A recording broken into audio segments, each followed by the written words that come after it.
Subscribe करें आपके अपने भक्ति चैनल डिवाइन स्टोरीज को और जुड़े रहे आध्यात्म से।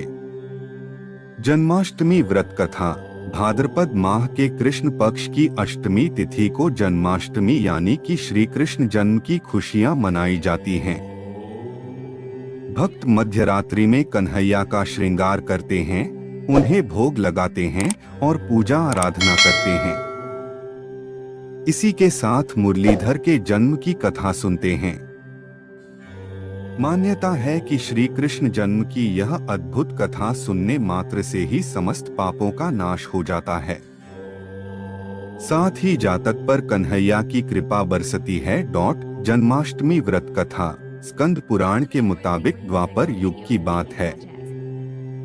उन दिनों मथुरा में उग्रसेन नाम के राजा हुए, लेकिन स्वभाव से वह सीधे साधे थे।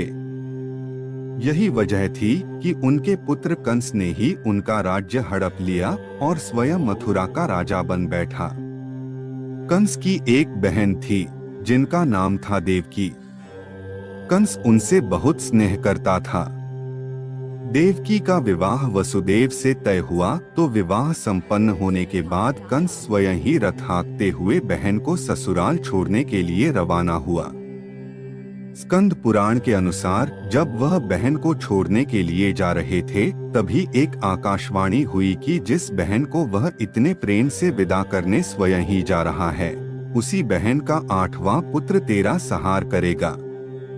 यह सुनते ही कंस क्रोधित हो गया और देवकी और वसुदेव को मारने के लिए जैसे ही आगे बढ़ा, तभी वसुदेव ने कहा कि वह देवकी को कोई नुकसान न पहुंचाए।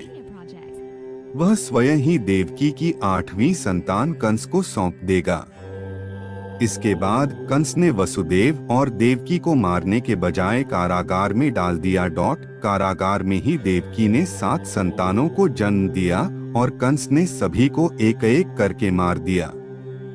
इसके बाद जैसे ही देवकी फिर से गर्भवती हुई, तभी कंस ने कारागार का पहरा और भी कड़ा कर दिया। तब भाद्रपद माह के कृष्ण पक्ष की अष्टमी को रोहिणी नक्षत्र में कन्हैया का जन्म हुआ। तभी श्री विष्णु ने वसुदेव को दर्शन देकर कहा कि वह स्वयं ही उनके पुत्र के रूप में जन्मे हैं। उन्होंने यह भी कहा कि वसुदेव जी उन्हें वृंदावन में अपने मित्र नंद बाबा के घर पर छोड़ आएं और यशोदा जी के गर्भ से जिस कन्या का जन्म हुआ है, उसे कारागार में ले आएं। यशोदा जी के गर्भ से जन्मी कन्या कोई और नहीं बल्कि स्वयं माया थी। यह सब कुछ सुनने के बाद वसुदेव जी ने वैसा ही किया।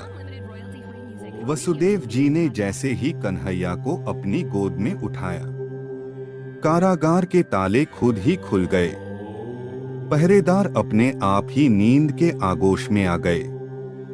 फिर वसुदेव जी कन्हैया को टोकरी में रखकर वृंदावन की ओर चले।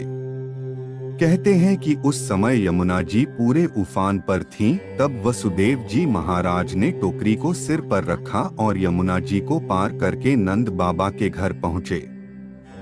वहां कन्हैया को यशोदा जी के साथ पास रखकर कन्या को लेकर मथुरा वापस लौट आए। स्कंद पुराण के मुताबिक जब कंस को देवकी की 8वीं संतान के बारे में पता चला तो वह कारागार पहुंचा। वहां उसने देखा कि 8वीं संतान तो कन्या है, फिर भी वह उसे जमीन पर पटकने ही लगा कि वह माया रूपी कन्या आसमान में पहुंचकर बोली कि रे मूर्ख, मुझे मारने से कुछ नहीं होगा। तेरा काल तो पहले से ही वृंदावन पहुंच चुका है और वह जल्दी ही तेरा अंत करेगा। इसके बाद कंस ने वृंदावन में जन्मे नवजातों का पता लगाया। जब यशोदा के लाला का पता चला तो उसे मारने के लिए कई प्रयास किए। कई राक्षसों को भी भेजा, लेकिन कोई भी उस बालक का बाल भी बांका नहीं कर पाया। तो कंस को यह एहसास हो गया कि नंद बाबा का बालक ही वसुदेव देवकी की 8वीं संतान है। कृष्ण ने युवावस्था में कंस का अंत किया। इस तरह जो भी यह कथा सुनता है, उसके समस्त पापों का नाश होता है।